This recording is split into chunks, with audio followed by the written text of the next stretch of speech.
Starting a warehouse business is one of those ideas people either think is impossible without millions of dollars, or something they can start this weekend with a garage. Both are wrong. Let me give you real numbers. A small independent storage and fulfillment warehouse in the U.S. can realistically be started for $18,000 to $35,000, and once it's running, a well-managed one can profit between $1,500 and $10,000 a month, depending on how many clients you bring in. Is it worth it? Stick around, because by the end of this video you'll know exactly where every dollar goes, and whether this business fits you. This isn't for someone who wants passive income with zero effort. Running a warehouse means dealing with inventory, deliveries, occasional angry clients, and physical labor in the early days. This is for people who don't mind working with their hands, who can manage relationships with small business owners, and who have at least $15,000 to $25,000 to invest without going into desperate debt.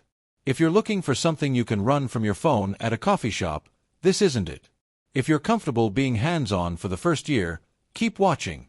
So what exactly is a small warehouse business? At the beginner level, this isn't about owning a massive distribution center.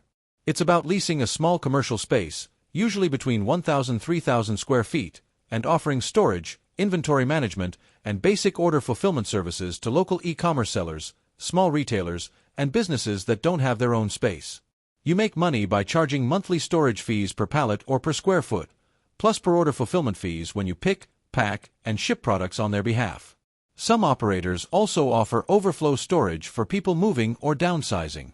The business model is simple. Rent space wholesale, sell it retail, in smaller chunks, with services attached. Now let's talk demand, because this is where people either get excited or scared off, and both reactions need real numbers behind them. The U.S. general warehousing and storage industry was valued at roughly $44 billion in 2026, with over 42,000 businesses already operating in it in a market with over 42,000 businesses that has grown at a strong compound annual rate over the past 5 years. Zoom out further and the broader U.S. warehouse market, which includes fulfillment and specialized storage, was valued around $247 billion in 2025 and is projected to nearly double by 2034, reaching an estimated $442 billion, driven by e-commerce expansion and rising logistics investment. Why does this matter to a beginner with a small unit? Because the storage and warehouse leasing side alone is worth close to $39 billion, and profit margins in this space are running around 53% of revenue for established operators, largely because small online sellers increasingly rely on flexible storage space to manage inventory instead of paying for expensive dedicated facilities. Industrial vacancy has also loosened up. Vacancy rates for industrial properties sit around 6.4% as of early 2026, meaning there is more available space and more negotiating power for new tenants than there was 2 years ago. That's good news if you're trying to lease your first unit. IBS World +4. Let's break down what it actually costs to start. On equipment, expect $8,000 to $15,000 for shelving, pallet racks, a used pallet jack, basic packing stations, and maybe a small forklift rental agreement instead of buying one outright. Licenses and legal costs, including LLC registration, a general business license, and liability insurance, run $1,500 to $3,000.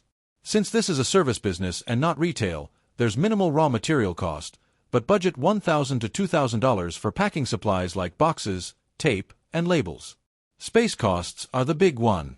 First month's rent, a security deposit, and sometimes last month's rent up front typically total $4,000 to $8,000 for a small unit.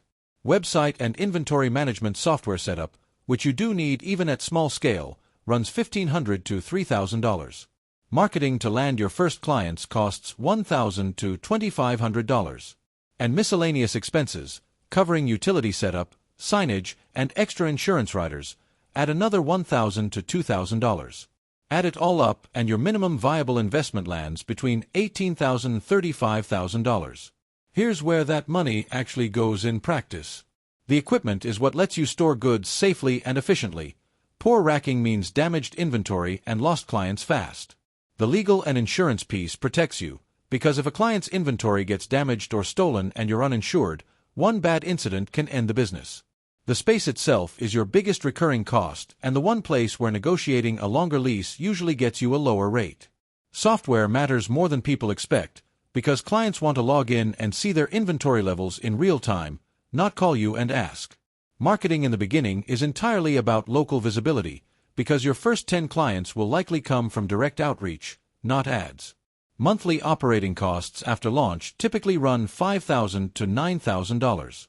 That includes rent, usually $2,000 to $3,500, utilities around $300 to $600, insurance at $150 to $300, software subscriptions around $100 to $300, part-time labor at $2,000 to $3,000, and ongoing marketing at $300 to $800. Now, income potential, broken into 3 honest scenarios. Conservative, 5 to 8 small clients paying an average of $400 a month, generating $2,000 to $3,200 in monthly revenue, which barely covers costs in year 1. Realistic, 15 to 20 clients at an average of $500 a month, bringing in $7,500 to $10,000 in revenue, leaving $1,500 to $4,000 in monthly profit after expenses. Optimistic, 30 or more clients plus per order fulfillment fees, pushing revenue past $20,000 a month with profits in the $8,000 to $12,000 range. Average profit margins for a small, well-run operation typically land between 15% and 30% once you're past the first year, lower than mature industry players because you're still building client volume and haven't hit economies of scale. Break even, realistically, takes 8 to 14 months for most beginners, assuming steady client acquisition for month 1. If you launch with 0 clients lined up, expect that timeline to stretch toward 18 months. The biggest mistake people make is renting space that's too big before they have clients to fill it. The second is skipping insurance to save money, which is a gamble that can bankrupt you in one incident. The third is underpricing services just to win clients, which locks you into unprofitable contracts for months. And the fourth is ignoring software entirely, thinking a notebook and spreadsheet will do, until inventory errors start costing you client trust. Where's the opportunity here? Most warehouse operators chase big clients and ignore small e-commerce sellers doing under 500 orders a month, people who are too small for big 3PLs but too busy to manage their own storage. That's your niche. Differentiate by offering flexible month-to-month contracts instead of long-term commitments, and by giving clients real-time inventory visibility through simple software, something many small operators still don't offer. Here's how to actually start. First, validate demand by talking to 10 to 15 local e-commerce sellers or small retailers before signing any lease. Second, secure a small commercial space with a short initial lease term to limit risk. Third, register your LLC and get liability insurance in place before you take on a single client's inventory. Fourth, set up your inventory and client management system. Fifth, land your first 3 to 5 clients through direct outreach, not ads. Sixth, refine your pricing based on real fulfillment volume, then scale space as demand grows. On tools, you do need a few systems even at small scale. You need inventory management software so clients can track stock levels without calling you daily. You need a simple client-facing website where prospects can request quotes. And you may want basic automation for order notifications and invoicing. Building and integrating these properly is where a lot of beginners waste time or money on the wrong tools. This is exactly where SoftAngles can help.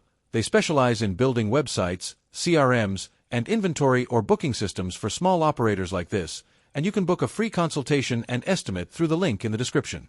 For marketing, online methods include a Google business profile, local Facebook groups for small business owners, and direct LinkedIn outreach to e-commerce sellers. Offline methods include partnering with local packaging suppliers and attending small business networking events. On a low budget, direct outreach and referrals from your first few clients will do more than paid ads. As you scale, invest in a proper website with client testimonials and consider light paid search targeting local business owners searching for storage solutions. The challenges here are real. Rent increases can squeeze margins, client churn is common in the first year, and physical labor demands can wear you down if you're doing it solo. Do build relationships with clients before they need more space. Don't sign a long lease before you have paying clients. Do get insurance from day one. Don't skip software just to save a few $100s. So, is it worth starting? If you have $18,000 to $30,000, you're comfortable with physical, hands-on work, and you're willing to spend the first few months doing direct sales calls, yes, this is a legitimate, data-backed business with real demand behind it. If you're looking for something hands-off or you can't handle slow months while client volume builds, avoid this one. If this breakdown helped you think more clearly about starting a warehouse business, subscribe for more honest, numbers-based business breakdowns, no hype, just what actually works. And if you want help building the website, CRM, or inventory system this business needs, book a free consultation with SoftAngles using the link in the description.